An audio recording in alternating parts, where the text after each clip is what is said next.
नमस्कार, सनातन विचार में आपका स्वागत है। आज जिस पुस्तक पर हम चर्चा कर रहे हैं वह गीता प्रेस गोरखपुर द्वारा प्रकाशित संस्कार प्रकाश है। षोडश संस्कारों का महात्म्य और उनकी प्रयोग विधि। षोडश यानी 16, उनका महात्म्य, उनके बारे में जानकारी और उनकी प्रयोग विधि, मतलब ये कर्म कांड की पुस्तक है। तो एग्जैक्टली किस प्रकार से उस संस्कार को, उसकी क्रिया को किया जाता है, वह उसकी प्रयोग विधि के अंतर्गत है। पुस्तक का कोड 2033 है। पीछे गीता प्रेस की कुछ जानकारी दी गई है। पुस्तक का मूल्य 90 रुपये है। कुल पृष्ठ इसमें 544 है। गीता प्रेस गोरखपुर, षोडश संस्कारों का महात्म्य और उनकी प्रयोग विधि, मूल्य 90 रुपये। यह विषय सूची है। इसमें प्रथम षोडश संस्कारों की आवश्यकता, श्री राधेश्याम खेमका द्वारा यह लिखा गया है और बहुत ही इसमें सुंदर व्याख्या है, जिससे आपको जो संस्कारों के बारे में बहुत अच्छी जानकारी मिल जाती है। उनके बैकग्राउंड के बारे में, वह 16 ही क्यों हैं, उनके अंतर्गत क्या क्या आता है, वो सारी जानकारी मिल जाती है। और उसके बाद संस्कार प्रारंभ होते हैं। चूँकि कर्मकांड की पुस्तक है तो आप देखेंगे यहाँ जो नंबरिंग दी गई है वह प्रयोग में दी गई है। जैसे गर्भाधान संस्कार, तो गर्भाधान संस्कार कैसे करते हैं, जो संपूर्ण जो उसमें पूजा पाठ दान जो भी चीज़ें उसके अंतर्गत आती हैं, किस प्रकार से क्या करना है, वो सब प्रयोग के अंतर्गत आता है। तो पहले गर्भाधान संस्कार लिखा गया है, फिर उसका परिचय, उसमें क्या क्या शुभ अशुभ समय है, एक बैकग्राउंड और उसके बारे में जानकारी दी गई है हर संस्कार के बारे में। और फिर प्रयोग में स्टेप बाय स्टेप किस प्रकार से वह संस्कार किया जाता है वह दिया गया है। तो बेसिकली आप ऐसा समझ सकते हैं कि अगर आप किसी पंडित जी से कोई पूजा वगैरह करवा रहे हैं और आप कर रहे हैं, तो पंडित जी उसमें जो जो स्टेप करेंगे, जो भी सामग्री मंगवाएंगे, उसके बाद एक एक करके पूजा के प्रारंभ होने से लेकर अंत तक जो भी स्टेप करेंगे वो सारा कुछ प्रयोग के अंतर्गत आ जाता है। तो 16 संस्कारों का इसमें विवेचन है। गर्भाधान संस्कार, फिर गर्भाधान संस्कार प्रयोग, यह प्रथम है। पुंसवन संस्कार और फिर पुंसवन संस्कार प्रयोग। सीमंतोनयन संस्कार प्रयोग, जो मैं प्रयोग कह रहा हूँ। तो अभी तक हमने 3 संस्कार देखे। फिर जातकर्म संस्कार, षष्ठी महोत्सव, नामकरण, निष्क्रमण, अन्नप्राशन, चूड़ाकरण, अक्षरारंभ, कर्णवेद, उपनयन, वेदारंभ, समावर्तन, विवाह। फिर विवाह संस्कार के बाद ही उसके अंतर्गत एक अलावा जो 15वां संस्कार है वो विवाह अग्नि परिग्रह संस्कार, त्रेता अग्नि संग्रह संस्कार और अंत में अंत्येष्टि संस्कार। उसका परिशिष्ट दिया गया है। परिशिष्ट में कुछ सेलेक्टेड संस्कारों के बारे में अन्य जानकारियां भी दी गई हैं उनसे संबंधित। परिशिष्ट में एक पंचांग पूजन प्रयोग पहले दिया गया है। फिर दूसरा सेक्शन है कतिपय संस्कारों से संबद्ध विशिष्ट ज्ञातव्य बातें। उसमें गर्भाधान संस्कार के बारे में कुछ जानकारियाँ दी गई हैं, उपनयन संस्कार के बारे में कुछ जानकारी दी गई है और विवाह संस्कार के बारे में कुछ जानकारी दी गई है। पुस्तक में कुछ चित्र भी हैं, ब्लैक एंड वाइट ही हैं, जो कि किसी जो जिस विषय पर चर्चा हो रही है उसको समझाने में या किसी प्रकार का प्रयोग दिया गया है, उस प्रयोग में अगर उस तरह के आपको कुछ वैसा बनाना है, कोई ग्रिड है, कहीं कोई मैट्रिक्स है, कोई चक्र है, तो उस संदर्भ में चित्र दिए गए हैं।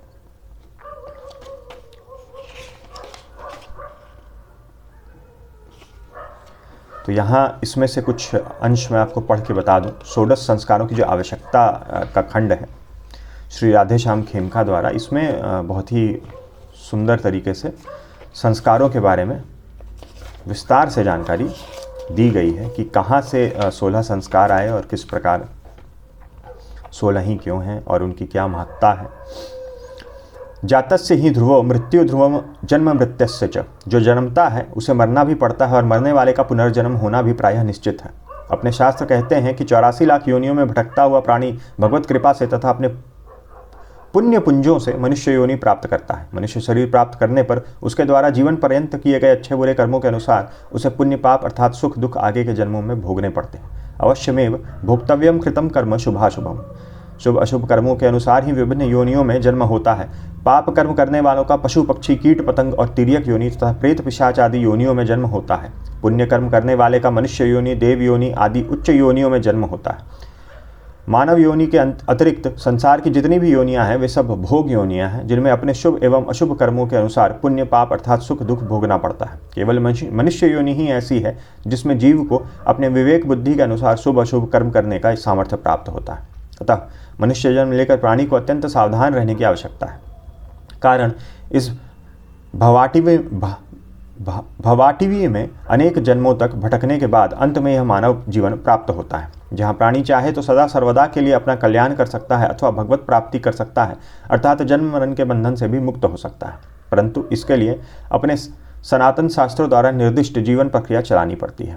मनुष्य की नैतिक मानसिक आध्यात्मिक उन्नति के लिए, उसके साथ ही बल वीर्य प्रज्ञा और दैवीय गुणों के प्रस्फुटन के लिए शास्त्रों द्वारा निर्दिष्ट संस्कारों से व्यक्ति को संस्कारित करने की आवश्यकता है। संस्कार शब्द का अर्थ है दोषों का परिमार्जन करना। जीव के दोषों और कमियों को दूर कर उसे धर्म अर्थ काम और मोक्ष इन चारों पुरुषार्थ के योग्य बनाना ही संस्कार करने का उद्देश्य है। सवर स्वामी ने संस्कार शब्द का अर्थ बताया है, संस्कारो नाम स भवति यस्मिन् जाते पदार्थो भवति योग्य कश्चिदर्थस्य, अर्थात संस्कार वह है जिसके होने से कोई पदार्थ या व्यक्ति किसी कार्य के लिए योग्य हो जाता है। तंत्र वार्तिका के अनुसार योग्यतम चादधाना क्रिया संस्कारा इत्युच्यन्ते, अर्थात संस्कार वे क्रियाएं हैं तथा रीतियां हैं जो योग्यता प्रदान करती हैं। यह योग्यता दो प्रकार की होती है, पाप मोचन से उत्पन्न योग्यता तथा नवीन गुणों से उत्पन्न योग्यता। संस्कारों से नवीन गुणों की प्राप्ति तथा पापों या दोषों का मार्जन होता है। संस्कार किस प्रकार दोषों का परिमार्जन करता है, कैसे किस रूप में उनकी प्रक्रिया होती है, इसका विश्लेषण करना कठिन है। परंतु प्रक्रिया का विश्लेषण ना भी किया जा सके तो भी उसके परिणाम को अस्वीकार नहीं किया जा सकता। आमलक के चूर्ण में आमलक के रज की भावना देने से वह कई गुना शक्तिशाली बन जाता है। यह प्रत्यक्ष अनुभव की बात है। संस्कारों के प्रभाव के संबंध में यही समझना चाहिए। अदृष्ट बातों के संबंध में त्रिकाल यज्ञ महर्षियों के शब्द प्रमाण है। श्रद्धापूर्वक उनका पालन करने से विहित फल प्राप्त किया जा सकता है। भगवान मनु का कथन है, वैदिक कर्म भी पुण्यर निषेकादि द्विर्जन्म नाम कार्य शरीर संस्कार पावन प्रेत्य च। वेदोक्त गर्भाधान आदि पुण्य कर्मों द्वारा द्विजगणों का शरीर संस्कार करना चाहिए। यह इस लोक और परलोक दोनों में पवित्र करने वाला है। भारतीय सनातन धर्म की यह मान्यता है कि एक बार माता के गर्भ से जन्म होता है और दूसरा जन्म होता है उपनयन संस्कार से। इसी आधार पर जिसके वैदिक संस्कार हुए हैं उसे द्विज अर्थात दो बार जन्म लेने वाला कहा जाता है। यह संस्कार हिंदू जाति की एक बड़ी विशेषता के रूप में माने गए हैं। संस्कार का प्रयोजन और उसके भेद। संस्कार सामान्यतः दो प्रकार के होते हैं, एक दोषापनयन और दूसरा गुणाधान। कुछ विद्वानों ने इसी के तीन भेद भी बताए हैं। पहला दोष मार्जन, दूसरा अतिशयाधान और तीसरा हीनांग पूर्ति। किसी दर्पण आदि पर पड़ी हुई धूल आदि सामान्य मल को वस्त्र आदि से पोंछना, हटाना या स्वच्छ करना मलापनयन कहलाता है। किसी रंग या तेजोमय पदार्थ द्वारा उसी दर्पण को विशेष चमत्कृत या प्रकाशमय बनाना गुणाधान कहलाता है। संसार की कोई भी जड़ या चेतन वस्तु ऐसी नहीं है जो बिना संस्कार किए हुए मनुष्य के उपयोग में आती हो। उदाहरण के लिए हम अन्न खाते हैं, किंतु खेत में जैसा अन्न होता है वैसा का वैसा नहीं खाते। पहले उसे रौंद करके दाना निकाला जाता है और भूसी अलग की जाती है। उसमें जो दोष हैं उनको दूर करके छानबीन करके मिट्टी कंकड़ सभी निकाले जाते हैं। यह दोषापनयन संस्कार है। उसे चक्की में पीसकर आटा निकाला जाता है। जो गुण उनमें नहीं थे उन्हें लाया जाता है, फिर उसमें पानी मिलाकर उसका पिंड बनाकर रोटी बेलकर तवे पर सेककर खाने योग्य बनाया जाता है। ये सभी गुणाधान संस्कार है। कोई भी चीज़ संस्कार से हीन होने पर सभ्य समाज के प्रयोग लायक नहीं होती है। खेत में जिस रूप में अनाज खड़ा रहता है उसी रूप में गाय भैंस घोड़ा बछड़ा आदि उसे खा जाते हैं, लेकिन कोई मनुष्य खड़े अनाज को खेतों में ही खाने का तैयार नहीं होता। खाएगा तो लोग कहेंगे कि पशु स्वरूप है। इसलिए संस्कार, संस्कृति और धर्म के द्वारा मानव में मानवता आती है। बिना संस्कृति और संस्कारों के मानव में मानवता नहीं आ सकती। उत्तम से उत्तम कोटि का हीरा खान से निकलता है, उस समय वह मिट्टी आदि अनेक दोषों से दूषित रहता है। पहले उसे सारे दोषों से मुक्त किया जाता है, फिर तराशा जाता है। तराशने के बाद उसे इच्छानुरूप आकार दिया जाता है। यह क्रिया गुणाधान संस्कार है। अब वह हार में पहनने लायक होता है। जैसे जैसे उसका गुणाधान बढ़ता चला जाता है वैसे ही मूल्य भी बढ़ता चला जाता है। तो इसी प्रकार से यहाँ विभिन्न जो है दृष्टांतों से संस्कारों की महत्ता जो है वो बताई गई है। इसके बाद हम आगे चलते हैं। कुछ संस्कार शब्द का अर्थ। यहाँ देखते हैं, संस्कार शब्द सम उपसर्ग पूर्वक कृंच धातु में घंच प्रत्यय लगाने पर समपरिभ्याम करो तो भूषणे, इस पाणिनीय सूत्र से भूषण अर्थ में सुट करने पर सिद्ध होता है। इसका अर्थ है संस्करण, परिष्करण, विमलीकरण तथा विशुद्धिकरण आदि। जिस प्रकार किसी मलिन वस्तु को धो पोंछ कर शुद्ध पवित्र बना लिया जाता है, अथवा जैसे सुवर्ण को आग में तपाकर उसके मलों को दूर किया जाता है और मल के जल जाने पर सुवर्ण विशुद्ध रूप में चमकने लगता है, ठीक उसी प्रकार से संस्कारों के द्वारा जीव के जन्म जन्मांतरों से संचित मल रूप निकृष्ट कर्म संस्कारों का भी दूरीकरण किया जाता है। काशिका वृत्ति के अनुसार उत्कर्ष के आधान को संस्कार कहते हैं। उत्कर्षाधानम संस्कार, संस्कार प्रकाश के अनुसार अतिशय गुण को संस्कार कहा जाता है। अतिशय विशेष संस्कार, मेदिनी कोश के अनुसार संस्कार शब्द का अर्थ है प्रतियत्न, अनुभव अथवा मानस कर्म। न्याय शास्त्र के मतानुसार गुण विशेष का नाम संस्कार है, जो 3 प्रकार का होता है, वेगाख्य संस्कार, स्थिति स्थापक संस्कार और भावनाख्य संस्कार।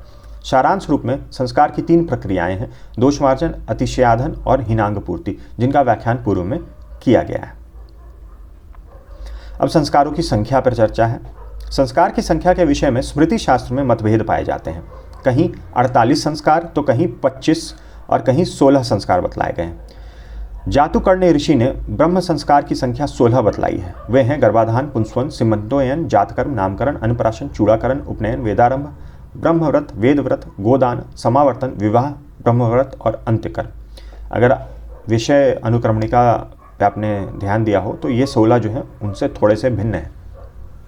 इसी प्रकार महर्षि अंगिरा ने पूर्वोक्त गर्भाधान आदि 16 संस्कारों के साथ आग्रगण्य अष्टका, श्रावणी कर्म, आश्वयुजी कर्म, प्रत्यवरोहण, दर्श श्राद्ध, वेदारंभ, वेदोत्सर्जन, प्रतिदिन संपन्न किए जाने वाले पंचमहायज्ञ, इनको मिलाकर 25 संस्कार स्वीकार किए गए हैं महर्षि अंगिरा ने। गौतम स्मृति में 40 संस्कारों का वर्णन है। अन्यत्र 8 गुणों के साथ 48 संस्कारों का उल्लेख हुआ है। संस्कार विमर्श का प्रधान ग्रंथों में भिन्न भिन्न प्रकार एवं नामों से संस्कारों की नामावली दी गई है, जिसका संक्षिप्त विवरण यहाँ प्रस्तुत है।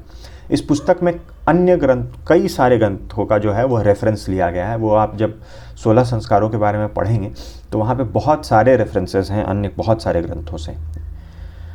अब यहाँ आश्वालयन गृह सूत्र के हिसाब से कौन कौन से हैं संस्कार, फिर बौधायन गृह सूत्र के हिसाब से, पारस्कर गृह सूत्र के हिसाब से, वराह गृह सूत्र के हिसाब से। भविष्य में, अभी तो नहीं मगर आगे चल के हम गृह सूत्रों के ऊपर भी चलचित्र अवश्य बनाएंगे। वैशाखन गृह सूत्र। इस प्रकार 16 संस्कारों के विषय में महर्षियों के मतभेद होने पर भी निम्नलिखित 16 संस्कारों में सभी का अंतर्निवेश हो जाता है, जो मीमांसा दर्शन के अनुसार भी मान्य है। वे हैं गर्भाधान, पुंस्वन, सीमंतोनयन, जातकर्म, नामकरण, अन्नप्राशन, चूड़ाकरण, उपनयन, ब्रह्मव्रत, वेदव्रत, समावर्तन, विवाह, अगन्यदान, दीक्षा, महाव्रत और संन्यास।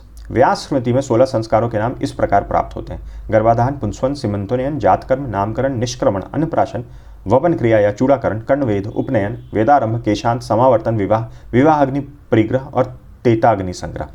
कई जगहों पर कर्मकांड की पुस्तकों में आपको जो व्यास स्मृति में 16 संस्कार हैं वही मिलेंगे, उन्हीं के ऊपर चर्चा होती है। और मुख्यतः जो इस पुस्तक में 16 संस्कार लिए गए हैं उसमें भी यही संस्कार हैं। एक अंत्येष्टि संस्कार इसमें इनके अलावा है। और जैसे यहाँ विवाह अग्नि परिग्रह संस्कार और त्रेता अग्नि परिग्रह संस्कार 15वां और 16वां लिया गया है। इस पुस्तक में 15वां के अंतर्गत ही विवाह अग्नि और त्रेता अग्नि दोनों ले लिया गया है और 16वें में अंत्येष्टि संस्कार दिया गया है। बाकी के बाकी सारे जो व्यास स्मृति के अनुसार जो संस्कार हैं वही संस्कार इस पुस्तक में दिए गए हैं। अन्य गृह सूत्रों में इन संस्कारों के नाम कुछ भिन्न हैं, जैसे गर्भाधान, पुंस्वन, सीमंतोयन, जातकर्म, नामकरण, निष्क्रमण आदि। इन प्रथम 3 गर्भाधान, पुंस्वन और सीमंतोयन प्रसव के पूर्व के हैं, मतलब जन्म से पहले के हैं, जो मुख्यतः माता पिता द्वारा बीज एवं क्षेत्र की शुद्धि के लिए किए जाते हैं। अग्रिम 6 जातकर्म से कर्णवेध तक बाल्यावस्था के हैं। तो पहले 3 जो हैं वह जन्म से पहले के हैं, उसके बाद 6 जो हैं वह जन्म के बाद से लेकर के कर्णवेधन तक बाल्यावस्था के हैं, जो परिवार परिजन के सहयोग से संपन्न होता है। अग्रिम 3 उपनयन, वेदारंभ और समावर्तन विद्या अध्ययन से संबंधित है, जो मुख्यतः आचार्य के निर्देशानुसार संपन्न होते हैं। विवाह, वानप्रस्थ और संन्यास, ये 3 संस्कार 3 आश्रमों के प्रवेश द्वार हैं: गृहस्थ आश्रम, वानप्रस्थ आश्रम और संन्यास, तथा व्यक्ति के स्वयं इनका निष्पादन करता है। अंत्येष्टि जीवन यात्रा का अंतिम संस्कार है, जिसे पुत्र पौत्र आदि पारिवारिक जन तथा इष्ट मित्रों के सहयोग से किया जाता है। इनमें प्रथम 8 संस्कार प्रवृत्ति मार्गीय हैं और दूसरे 8 संस्कार निवृत्ति मार्गीय हैं, क्योंकि भगवान मनु ने ब्रह्मियम क्रियते तनु इत्यादि शब्दों के द्वारा संस्कार का लक्ष्य जीव शरीर को ब्रह्मत्व प्राप्ति के लिए योग्यता निर्माण कहा है।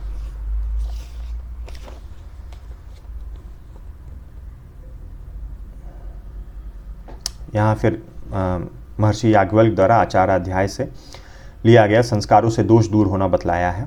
विभिन्न संस्कारों से संबंधित ज्ञातव्य बातें, उनका सामान्य परिचय तथा संस्कारों की प्रयोगात्मक विधि आगे लिखी जा रही है, जिससे संस्कारों से संबंधित सभी जानकारी सर्वमान्य को हो सके। राधेश्याम खेमका। यहाँ से फिर पुस्तक प्रारंभ हो रही है। पुस्तक बहुत ही विस्तृत है, तो हर संस्कार का तो वीडियो बहुत ही लंबा हो जाएगा। यहाँ गर्भाधान संस्कार का सामान्य परिचय दिया गया है कि गर्भाधान संस्कार 2 शब्दों के योग से बना है। इसका शाब्दिक अर्थ क्या है। इस प्रकार गर्भाधान का शाब्दिक अर्थ है पुरुष के द्वारा स्त्री के गर्भाशय में बीज रूप शुक्र का स्थापित करना। तो ये उसका सामान्य एक परिचय दिया गया है। विभिन्न ग्रंथों में गर्भाधान के बारे में क्या दिया गया है। तैत्तरीय संहिता, बृहदारण्यक उपनिषद।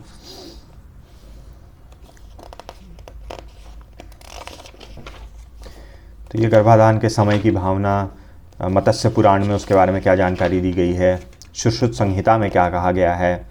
अब ये देखिए यहाँ मूल श्लोक भी दिया गया है मत्स्य पुराण से। चरक संहिता में क्या कहा गया है। निर्णय सिंधु कर्मकांड का एक बहुत ही प्रसिद्ध ग्रंथ है, उसमें क्या कहा गया है।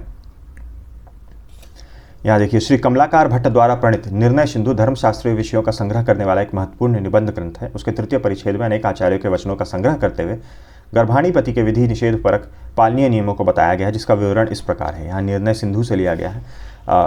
आगे चल के अभी हम अगले ही 1-2 महीने में कर्मकांड संबंधित कुछ और पुस्तकों पे चर्चा करेंगे, उसमें एक निर्णय सिंधु भी होगा। फिर यहाँ प्रयोग पारिजात में, और यहाँ से प्रयोग प्रारंभ हो रहा है कि किस प्रकार आपको किस समय किस तरह से गर्भाधान संस्कार करना है। सर्वांग पूर्ण विधि पूरी दी गई है। कौन से मंत्र का उच्चारण करना है, किस समय क्या करना है, सारी जानकारी दी गई है। और यहाँ देखिए कुछ अनुवाद भी दिए गए हैं। फिर ये दूसरा संस्कार है पुंस्वन संस्कार। यहाँ फिर उसका बैकग्राउंड, उसके बारे में जानकारी दी गई है। यहाँ फिर पुंस्वन संस्कार का प्रयोग शुरू हो रहा है, किस किस प्रकार से कौन कौन से मंत्रों का पाठ करना है। फिर सीमंतोन्नयन संस्कार, ये आपको बता दूं पुंस्वन संस्कार जो है वो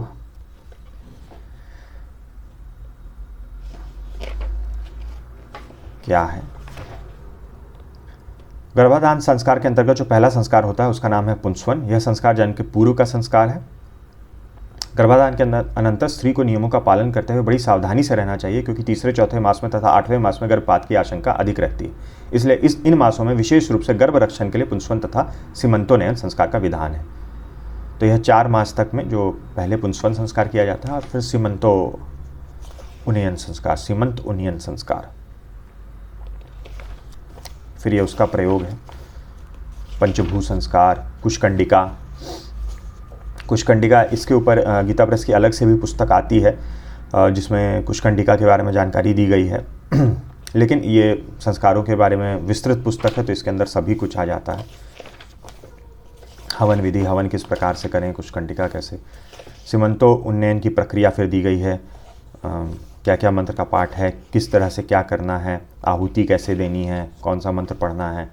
फिर अब यह जातकर्म संस्कार आ गया। फिर उसी प्रकार से जातकर्म संस्कार का आगे प्रयोग आ गया। यह जन्म के बाद का संस्कार है। बहुत सारे संस्कार अब इसमें ऐसे हैं जो आज की आर्थिक सामाजिक व्यवस्था में जो है वह असंभव तो नहीं कहा जा सकता, लेकिन बहुत ही कठिन है और कई लोगों के लिए उतने व्यवहारिक नहीं हैं। लेकिन कुछ संस्कार हैं जो अभी भी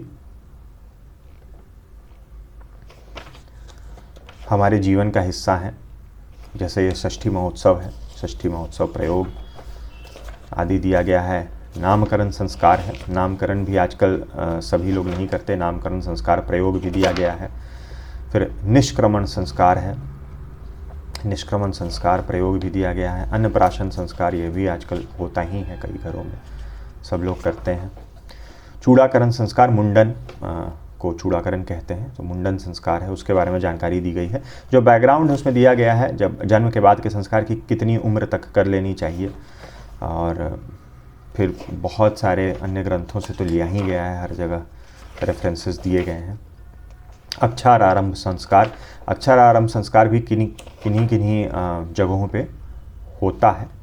कर्णवेद संस्कार, ये तो अब बालकों के लिए अधिकांश देश में अब शायद नहीं होता है। किन किन क्षेत्रों में कर्णवेधन संस्कार बालकों के लिए भी होता है, मुख्यतः बालिकाओं के लिए होता है। ये फिर यह उपनयन संस्कार आ गया। कुशकंडिका और हवन विधि, अब जहाँ जहाँ कुशकंडिका है, जैसे कई जगहों पे रेफरेंस दे दिया गया है, गणपति पूजा है तो एक जगह दी गई है, फिर अन्य जगहों पर रेफरेंस दे दिया गया है कि पृष्ठ संख्या इतने से इतने पर देखें, वहाँ पे इसकी संपूर्ण विधि दे दी गई है। इस प्रकार से दिया गया है उपनयन संस्कार। वेदारंभ संस्कार जो है वो अध्ययन आरंभ करने के लिए दिया गया है। उपनयन बेसिकली वेदों का अध्ययन आरंभ करने की योग्यता है। फिर वेदारंभ में शिक्षा आपकी प्रारंभ होती है गुरुकुल में, और उसके पश्चात जो है अंतिम में शिक्षा का जो अंत होता है, आप एक तरह से उसको ग्रेजुएशन सेरेमनी कह सकते हैं, वह है विवाह संस्कार। फिर प्रारंभ होता है, विवाह संस्कार लंबा है। यह समावर्तन संस्कार जो है, यह आप इसको ग्रेजुएट कह सकते हैं कि फिर अगले आश्रम में एंटर करने का। चतुर्थी कर्म, ये विवाह संस्कार के अंतर्गत ही आता है। विवाह संस्कार के अंतर्गत ही भाषा शाखोच्चार भी दिया गया है। नरनौल निवासी हरनारायण कृत भाषा शाखोच्चार, ये विवाहों में द्वितीय शाखोच्चार, तृतीय शाखोच्चार, चतुर्थ शाखोच्चार। ये वंश गोत्रोच्चारण अभी भी विवाहों में कहीं कहीं होता है, तो वह दिया गया है। पूरा ये पाठ दिया गया है और नीचे लिखा गया है वंश गोत्रोच्चारण में नाम तथा गोत्र कल्पित दिए गए हैं। उच्चारण के समय इनमें यथोचित परिवर्तन कर लेना चाहिए, यानी अपने अनुसार। फिर ये 15वां, जिसके अंतर्गत 2 दिए गए हैं, विवाह अग्नि परिग्रह संस्कार और त्रेता अग्नि परिग्रह संस्कार। फिर अंत्येष्टि कर्म प्रारंभ हो रहा है। यहाँ सब संस्कारों के बाद एक वर्धापान, जो बर्थडे होता है, उसके बारे में भी जानकारी दी गई है। वर्धापान संस्कार, वर्षगांठ, जन्मोत्सव कि किस प्रकार से वर्षगांठ मनानी चाहिए। यहाँ तो लिखा गया है कि जो अभी हम इंग्लिश ग्रेगोरियन कैलेंडर फॉलो करते हैं उसके अनुसार नहीं मनानी चाहिए। जन्म मरण के ग्राह्य तिथि का अर्थ कालिका मता अर्थात जन्म के समय विक्रम संवत्सरे अनुसार जो तिथि हो, उसी तिथि पर वर्षगांठ का उत्सव मनाना चाहिए। अंग्रेजी कैलेंडर की तारीख के अनुसार वर्षगांठ मनाना उचित नहीं है। परंतु अब जो व्यवस्था है हमारी, उसमें तो हम बर्थ सर्टिफिकेट से लेकर के हर चीज़ में जो इंग्लिश कैलेंडर है उसी को फॉलो कर रहे हैं, तो किया जा सकता है। अपने लिए तो बर्थडे तो पर्सनल चीज़ है, आप चाहें तो कर सकते हैं। वर्धापन प्रयोग विधि, किस प्रकार से बर्थडे में क्या क्या किया जाता है, यहाँ ये भी बताया गया है कि इसको वर्षगांठ क्यों कहते हैं, वो भी इंटरेस्टिंग है। और कलश स्थापन, हाँ, फिर ये जो कॉमन चीज़ें हैं विभिन्न संस्कारों में, जो पूजा पाठ होगी उसमें जो कलश स्थापन है, तो कलश स्थापन किस तरह से करना है, किन किन मंत्रों का उच्चारण करना है, पुण्याह वचन, वो सब चीज़ें दी गई हैं। जो प्रयोग विधि है मुख्यतः तो हम लोग सब पंडित जी द्वारा करवाते हैं, तो आप यही समझिए कि पंडित जी जो जो चीज़ें करेंगे वह सब प्रयोग विधि के अंतर्गत आ जाती है।